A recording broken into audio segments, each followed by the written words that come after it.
Marilah kita buka acara pada pagi hari ini dengan pembacaan surat Al-Fatihah, dengan harapan acara hari ini berjalan dengan lancar serta membawa kebaikan untuk kita semua. Bibarakatil Fatihah. Bismillahirrahmanirrahim. Allahumma aksina iqadana fil umur kulliha wa ajirna min khizyi dunya wa adzabil akhirah. Allahumma rzuqna taufiqat ta'ah wa bu'dal ma'siyah sidqan niyyah wa irfadal hurmah wa akrimna bil huda wal istiqamah wa amna qulubana bil 'ilmi wal ma'rifah wa akhir qulubana min al-haram wal syubhah wa saddid alsinatana bis shawab wal hikmah wa khuf aydiyana min tubi wa sidq wa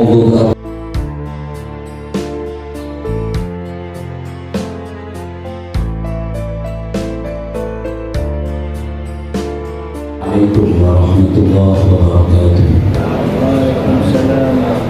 Bismillahirrahmanirrahim. Alhamdulillahilladzi amarna ittiba'an millati Ibrahim hanifan.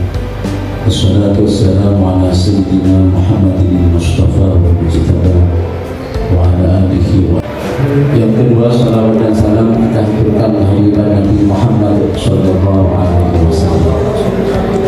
Para hadirin Bapak Ibu yang kami hormati, mohon izin Bapak Kabid dan Bapak Kepala Kantor kami melaporkan bahwa peserta pada acara kali ini terdiri dari Kepala Satuan Pendidikan PKPPS, Kepala Satuan Pendidikan pada Ma'adana, Kepala Satuan Pendidikan pada Pendidikan Diniyah Formal beserta operator masing-masing, dan juga kami mengundang 3 orang pengasuh pondok pesantren, karena kalau diundang semuanya itu 480 lebih, sehingga kita mengambil perwakilan kira-kira begitu.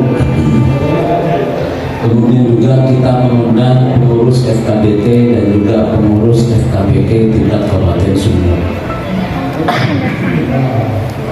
Yang kedua, maksud dan tujuan dari acara ini yang pertama yaitu ini menjadi wahana silaturahim para pengasuh pondok pesantren, para kepala MDT, FKPK dan juga para kepala satuan pendidikan dengan para pimpinan wabil khusus dengan Bapak Kabid, Bapak Kepala Kantor. Tentu ini satu hal yang luar biasa yang jarang-jarang kita bisa bersilaturahim dengan beliau-beliau. Yang kedua, tentunya tujuan dari kegiatan ini yaitu untuk memperkuat pemahaman kita tentang moderasi beragama, karena kita di Indonesia ini adalah multi agama, multi kultur, multi etnis. Tentu pemahaman dan penguatan tentang moderasi beragama ini menjadi satu keniscayaan bagi kita, dan oleh karena itu hari ini menjadi penting kita semuanya untuk ngaji bersama kepada Bapak Kabid tentang penguatan moderasi beragama. Bapak Ibu yang kami hormati, selanjutnya kami mohon kepada Bapak Kepala Kantor Kementerian Agama Kabupaten Sumber untuk memberikan sambutan, dan wabil khusus juga kepada Bapak Kabid Pendidikan Diniyah dan Pondok Pesantren untuk memberikan arahan dan pembinaan untuk penguatan moderasi beragama bagi para peserta. Pergi ke Roma untuk beli alpukat. Ayo moderasi beragama kita perkuat. Assalamualaikum warahmatullahi wabarakatuh.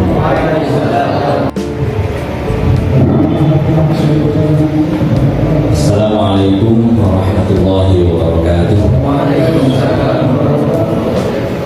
Bismillahirrahmanirrahim. Alhamdulillah nahmaduhu wa nasta'inuhu wa nastaghfiruh wa nastahdihi wa nastarshiduh wa na'udzu billahi min shururi anfusina wa min sayyiati a'malina. May yahdihillahu fala mudilla lahu wa may yudlil fala hadiya lahu. Wassalatu wassalamu ala Rasulillah sayyidina Muhammadin ibn Abdillah wa ala alihi wa ashabihi wa man tabi'ahum wa amma ba'du. Para hadirin sekalian, para kiai, para bunyai, bapak dan ibu, pengasuh pesantren, kepala atau pimpinan lembaga pendidikan di bidang masing-masing. Alhamdulillah pada pagi hari ini terjalin silaturahim yang insya Allah jarang-jarang. Saya membayangkan kalau harus satu-satu kita silaturahim, saya datangi ke pondok-pondok 1 tahun ya selesai. Jadi satu kali silaturahim semua bisa hadir di sini, ini luar biasa. Dan di ruangan ini saya mencium aroma surga. Karena saya sedang berkumpul dengan para pejuang yang dengan segala keterbatasan tetapi tetap semangat untuk memberikan pendidikan agama terbaik bagi masyarakat, bagi kader-kader bangsa. Dan ini mudah-mudahan oleh Allah dihitung sebagai perjuangan, sebagai ibadah yang diterima. Amin. Selanjutnya salawat dan salam mudah-mudahan tetap terhaturkan ke hari baginda Rasulullah Muhammad SAW. Bapak Kabir dan bapak-bapak pejabat serta bapak ibu sekalian para hadirin, pertama saya aturkan terima kasih kepada semua yang hadir di sini. Kepada Pak Kabir beserta tim kami aturkan selamat datang di Sumeneb, Jogjanya Madura. Ini Pak Kabir, Madura tapi bukan Madura, ini Sumeneb. Madura tapi Jawa. Karena saya sering mengungkapkan dalam berbagai sambutan bahwa ketika saya dulu dilantik lalu dibacakan SK saya harus ada di Sumeneb, dan terbayang dalam benak saya adalah Curug. Tiap hari orang taruhan, tiap hari ada kericuhan, demo dan sebagainya. Mengapa? Madura keras bro. Tapi bayangan saya itu sampai saat ini hampir 2 tahun di sini tidak pernah saya temui. Makanya saya juluki Sumeneb ini adalah Jogjanya Madura. Siapa yang menjogjakan Sumeneb? Para kiai semua. Karena idealnya, logikanya semakin banyak kiai di sebuah daerah, semakin banyak pesantren di sebuah daerah, maka akan semakin damai di daerah itu. 480 pesantren Bapak Ibu, bukan main-main. Kalau dibagi jumlah desa di Sumeneb ini mungkin satu desa bisa 4-5 pesantren. Kalau dibagi rata, dari yang besar sampai yang kecil, itu yang terdata di seksi Pedemontren. Belum pesantren-pesantren yang sampai saat ini masih mengatakan bahwa izin operasional itu tidak penting sehingga tidak perlu ngurus misalnya. Baru ngurus kalau ada bantuan misalnya. Ini masih belum terhitung yang itu. Artinya saya yakin lebih banyak pesantren dari jumlah yang sudah kami terima datanya. Oleh karena itu saya aturkan terima kasih juga kepada Bapak Ibu, para kiai, para bunyai yang hadir di forum ini. Kami hanya bisa mendoakan mudah-mudahan para ajudan segereja Kalingkong oleh Allah tetap diberi kesehatan dan semangat untuk memberikan pendidikan yang ideal kepada kader-kader kita. Karena kita berbicara moderasi, maka moderasi itu pasti ada di pesantren.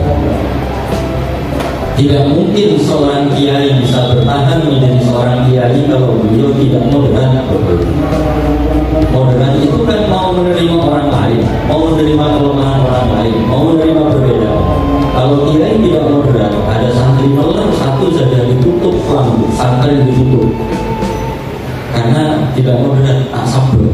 Tetapi karena tingkat moderasi yang sangat tinggi yang dimiliki oleh para kiai, jadilah pesantren itu terus berjalan sampai saat ini. Belum lagi hubungan komunikasi sosial antara satu santri dengan santri yang lain. Kalau tidak moderat, kalau kalakar begini sedikit para santri, yakin tidak akan ada kedamaian. Dan pesantren pasti juga.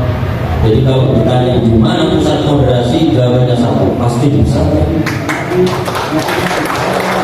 Nah, artinya semakin banyak pesantren di sebuah kabupaten, maka kabupaten tersebut pasti moderat. Dan alhamdulillah Pak Kabid beserta tim kami laporkan bahwa di Sumeneb hampir tidak ada sama sekali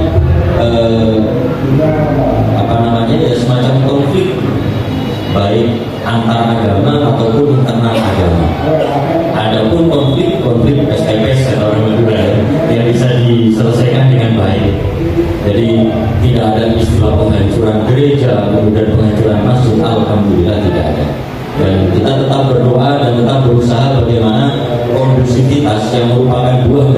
generasi ini tetap ada dan tetap lestari di Sumeneb. Bapak Ibu sekalian, selanjutnya kami mewakili jajaran pimpinan di kantor Kementerian Agama Kabupaten Sumeneb mengaturkan permohonan maaf yang tidak terhingga. Mungkin ada pelayanan kami yang masih kurang pas. Mungkin Bapak Ibu pernah telepon Pak Kasih jam 1 malam tadi tidak diangkat, kami mohon maaf.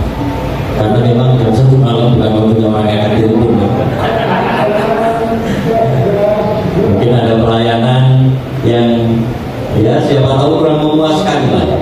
Kami mohon maaf, tetapi percayalah bahwa kami tetap akan memberikan pelayanan terbaik kepada panjenengan semua, karena itu adalah tugas kami di kantor Kementerian Agama Kabupaten Sumeneb ini. Dan selanjutnya nanti mohon dengan hormat Bapak Kepala Bidang Peribotren untuk bisa memberikan pembinaan, memberikan semangat, memberikan stimulasi kepada para hadirin, sehingga para kiai, para bunyai ini tetap semangat untuk memimpin pendidikan masing-masing, dan tetap kita berharap mudah-mudahan di Sumeneb ini menjadi kabupaten yang ideal, kabupaten yang agamis, yang moderat, yang nanti pasti akan menjadi kabupaten yang makmur. Amin. Saya kira itu yang bisa kami sampaikan. Terima kasih dan mohon maaf. Wassalamualaikum warahmatullahi wabarakatuh. Waalaikumsalam.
Assalamualaikum warahmatullahi wabarakatuh.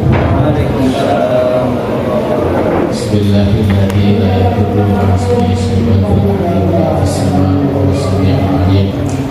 Asyhadu an la ilaha illallah wahdahu la syarika lahu wa asyhadu anna Muhammadan abduhu wa rasuluh. Allahumma shalli wa sallim ala sayyidina Muhammad wa ala alihi wa sahbihi.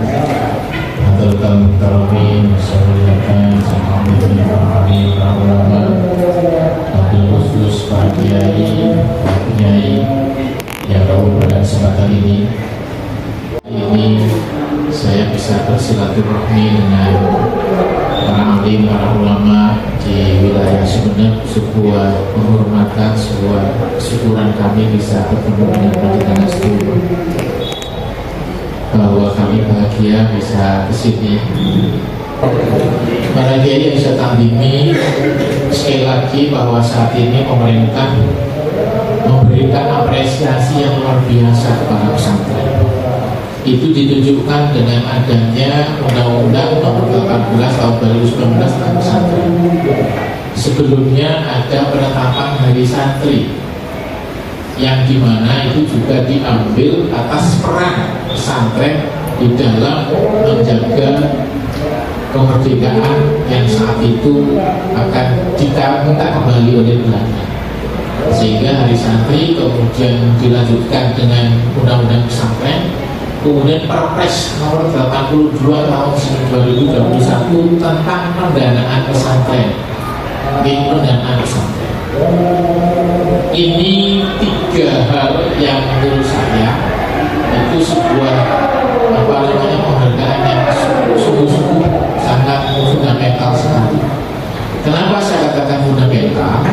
Karena dari situ Undang-Undang Pesantren Nomor 19 Tahun 2019 di sini kemudian menjadikan beberapa turunan yang menyebabkan bahwa pendidikan di pesantren tidak hanya sebatas peraturan menteri atau dirjen, tapi sudah melalui peraturan undang-undang. Jadi statusnya adalah aturan tertinggi sudah, yang itu dihasilkan tidak oleh pemerintah saja, tetapi juga oleh DPR, MPR. Ini yang paling utama. Oleh karena itulah dari situ kemudian muncul yang namanya pendanaan pesantren. Pendanaan pesantren ini kok bukan berarti pesantren akan didanai, tidak, tetapi itu ada dana abadi yang digunakan. Paling utama adalah peningkatan SDM di pesantren. Caranya bagaimana? Pemerintah memberikan beasiswa kepada pesantren.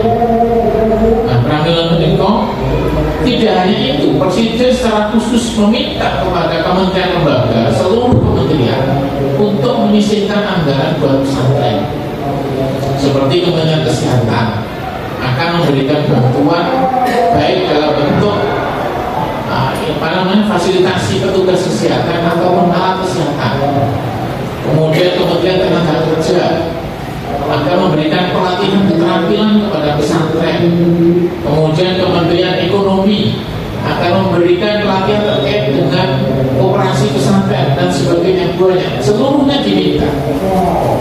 Nah, yang jadi masalah adalah apakah kita siap dengan seluruh proses yang diberikan kepada pesantren dari pemerintah. Ini harus ada kesiapan.